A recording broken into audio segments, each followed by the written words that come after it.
Assalamualaikum warahmatullahi wabarakatuh. Selamat datang kembali di channel Belajar Aja. Di video kali ini kita akan membahas materi PPKN kelas 10 bab 6 ancaman terhadap negara dalam Bingkai Bhinneka Tunggal Ika. Dengan subbab yang pertama, ancaman terhadap integrasi nasional. Sebelum kita mulai belajar, mari dukung channel ini dengan klik subscribe. Apakah di rumah kalian ada peta dunia? Coba kalian amati peta tersebut. Kalian dapat menunjukkan dan melihat posisi negara Indonesia yang berada di tengah-tengah dunia. Kemudian dilewati garis khatulistiwa, diapit oleh dua benua, yaitu benua Asia dan benua Australia, serta berada di antara dua samudra, yaitu Samudra Hindia dan Samudra Pasifik. Kondisi tersebut menunjukkan bahwa wilayah Indonesia berada pada posisi silang yang sangat strategis dan ideal. Posisi silang yang diberikan Tuhan kepada negara Indonesia tidak hanya meliputi aspek kewilayahan saja, melainkan meliputi pula aspek-aspek kehidupan sosial, antara lain sebagai berikut. Yang pertama, penduduk Indonesia berada di antara daerah berpenduduk padat di utara dan daerah berpenduduk jarang di selatan. Yang kedua, ideologi Indonesia terletak antara komunisme di utara dan liberalisme di selatan. Yang ketiga, demokrasi Pancasila berada di antara demokrasi rakyat di utara dan demokrasi liberal di selatan. Yang keempat, ekonomi Indonesia berada di antara sistem ekonomi sosialis di utara dan sistem ekonomi kapitalis di selatan. Yang kelima, masyarakat Indonesia berada di antara masyarakat sosialis di utara dan masyarakat individualis di selatan. Yang keenam, kebudayaan Indonesia berada di antara kebudayaan timur di utara dan kebudayaan barat di selatan. Dan yang ketujuh, sistem pertahanan dan keamanan Indonesia berada di antara sistem pertahanan kontinental di utara dan sistem pertahanan maritim di barat, selatan, dan timur. Dengan demikian, maka posisi silang Indonesia merupakan sebuah potensi sekaligus ancaman bagi integrasi nasional bangsa Indonesia. Lalu, apa sebenarnya yang menjadi ancaman bagi integrasi nasional negara Indonesia?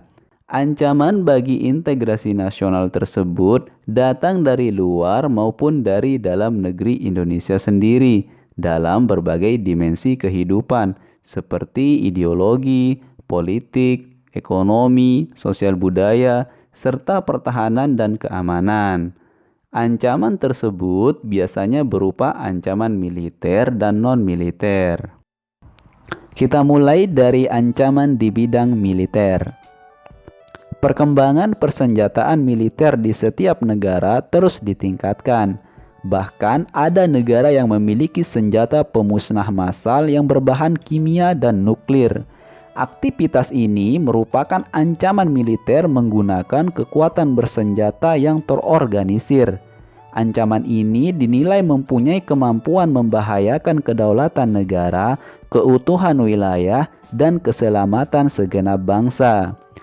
Kekuatan senjata ini dapat digunakan untuk melakukan agresi atau invasi, pelanggaran wilayah, pemberontakan bersenjata, sabotase, spionase, aksi teror bersenjata, dan ancaman keamanan laut dan udara.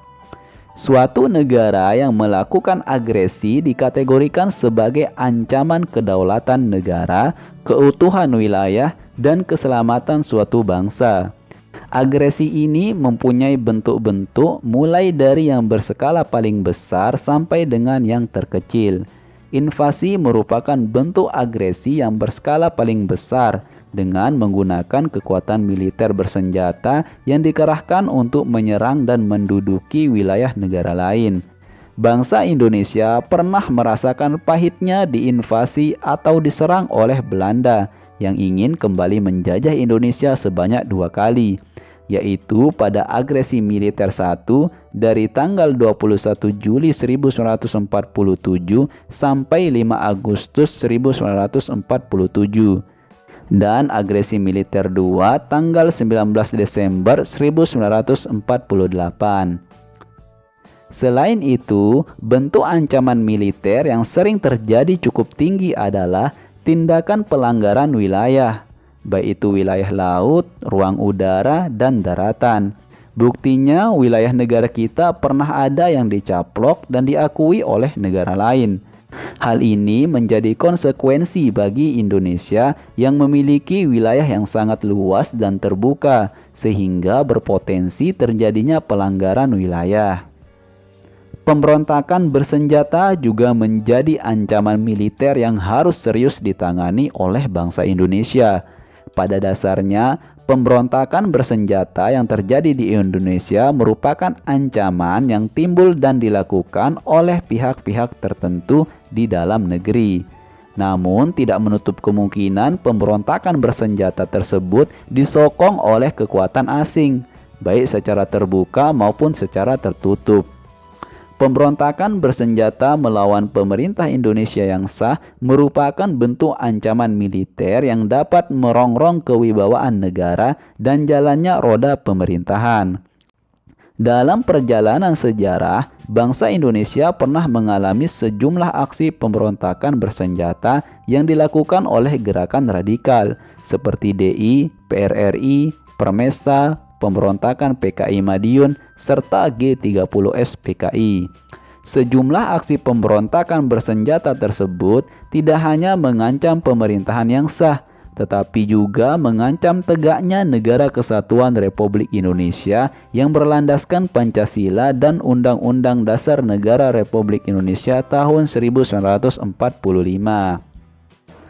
Negara Indonesia mempunyai fungsi pertahanan negara yang ditujukan untuk memberikan perlindungan terhadap warga negara, objek-objek vital nasional, dan instalasi strategis dari kemungkinan aksi sabotase, sehingga harus dilindungi, seperti Istana Negara, gedung MPR DPR, tempat wisata, dan tempat pengelolaan sumber daya alam. Spionase merupakan kegiatan yang biasanya dilakukan oleh agen-agen rahasia dalam mencari dan mendapatkan rahasia pertahanan negara dari negara lain. Kegiatan spionase dilakukan secara tertutup dengan menggunakan kemajuan ilmu pengetahuan dan teknologi. Karena kegiatan ini tidak mudah dideteksi, maka spionase merupakan bentuk ancaman militer yang memerlukan penanganan secara khusus untuk melindungi kepentingan pertahanan dari kebocoran yang akan dimanfaatkan oleh pihak lawan. Aksi teror yang terakhir kita dengar adalah aksi teror di ibu kota Jakarta, yaitu bom Tamrin. Aksi teror ini merupakan bentuk kegiatan terorisme yang mengancam keselamatan bangsa dengan menebarkan rasa ketakutan yang mendalam serta menimbulkan korban tanpa mengenal rasa peri kemanusiaan. Sasaran aksi teror bersenjata dapat menimpa siapa saja, sehingga sulit diprediksi dan ditangani dengan cara-cara biasa. Oleh karena itu, segala bentuk teror harus dicegah dan dibasmi agar ketentraman masyarakat tidak terganggu. Selanjutnya, gangguan keamanan di laut dan udara juga perlu mendapatkan perhatian. Gangguan di laut dan udara merupakan bentuk ancaman militer yang mengganggu stabilitas keamanan wilayah nasional Indonesia. Kondisi geografis Indonesia yang memiliki wilayah perairan dan wilayah udara terbentang luas menjadi pelintasan transportasi dunia yang padat, baik transportasi maritim maupun dirgantara. Hal ini berimplikasi terhadap tingginya potensi gangguan ancaman keamanan laut dan udara. Adapun bentuk-bentuk gangguan keamanan di laut dan udara yang harus mendapat perhatian dalam penyelenggaraan pertahanan negara yaitu pembajakan atau perompakan, penyelundupan narkoba, penyelundupan senjata, amunisi, bahan peledak atau bahan lain yang dapat membahayakan keselamatan bangsa, penangkapan ikan secara ilegal, pencurian kekayaan di laut, dan pencemaran lingkungan. Kemudian kita beralih ke ancaman non-militer.